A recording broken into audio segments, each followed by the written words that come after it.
System के virus को फटकार वाली बैकसीट देने वाले, सिस्टम की तस्वीर को सामने लाने वाले, सिस्टम को सुधार जाने वाली चेतावनी देने वाले, मिलिए सियासत के पाठक से। नायक तो सभी होते हैं, लेकिन राजनीति में असली नायक वही कहलाता है जो अपनी जनता जनार्दन के लिए कुछ भी कर जाए और किसी भी हद तक गुजर जाए। आज हम उसी से जुड़े हुए एक शख्सियत के बारे में बताने वाले हैं, जो हैं उत्तर प्रदेश के उप मुख्यमंत्री ब्रजेश पाठक। उत्तर प्रदेश से होते हुए ही दिल्ली की गद्दी का रास्ता जाता है। यूपी पूरे देश का ऐसा एकमात्र राज्य है जो विधानसभा की सबसे ज्यादा सीटों के लिए भी जानी जाती है, यानी वोट बैंक का पूरा लेखा जोखा यूपी से ही तय होता है। और बीजेपी में ऐसे नेता जिसका लेखा जोखा कभी गलत साबित नहीं हुआ है, वो हैं उप मुख्यमंत्री ब्रजेश पाठक। साथ ही उन्हें राजनीति का मास्टरमाइंड भी कहा जाता है। आपको बता दें कि ब्रजेश पाठक ने राजनीति में ऐसी पकड़ बना रखी है जिसके आगे कोई भी नेता टिक नहीं पाता।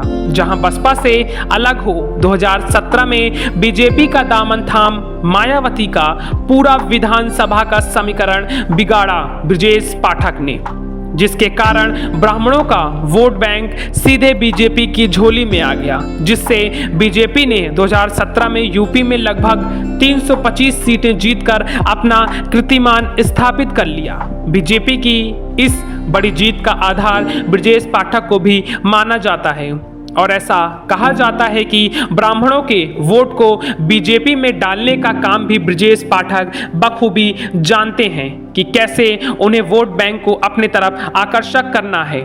2017 में जब योगी सरकार ने पहली बार मंत्रिमंडल का विस्तार किया, वहीं 2022 में हुए विधानसभा चुनाव में बीजेपी एक बार फिर बड़ी पार्टी बनकर उभरी और सभी पार्टियों के छक्के छुड़ा दिए, जिसके बाद दोबारा हुए मंत्रिमंडल के गठन में उन्हें केशव प्रसाद मौर्य के साथ उन्हें उप मुख्यमंत्री की शपथ दिलाई गई।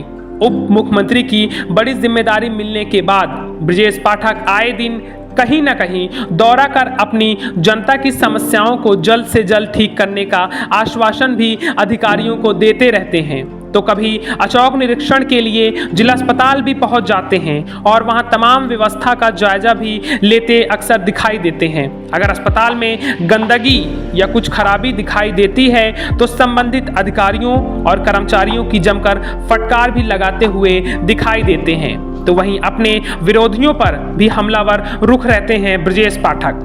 बीजेपी के संकट मोचन भी कहे जाते हैं। वहीं अब उप मुख्यमंत्री के बाद पार्टी में उनका कद बढ़ने के बाद 2024 के लोकसभा चुनाव में वे पार्टी के लिए नया समीकरण बना रहे हैं। एक बार फिर क्या करिश्मा करते हैं वो वक्त बताएगा। ऐसी ही तमाम खबरों की जानकारी के लिए न्याय 24 के साथ बने रहें।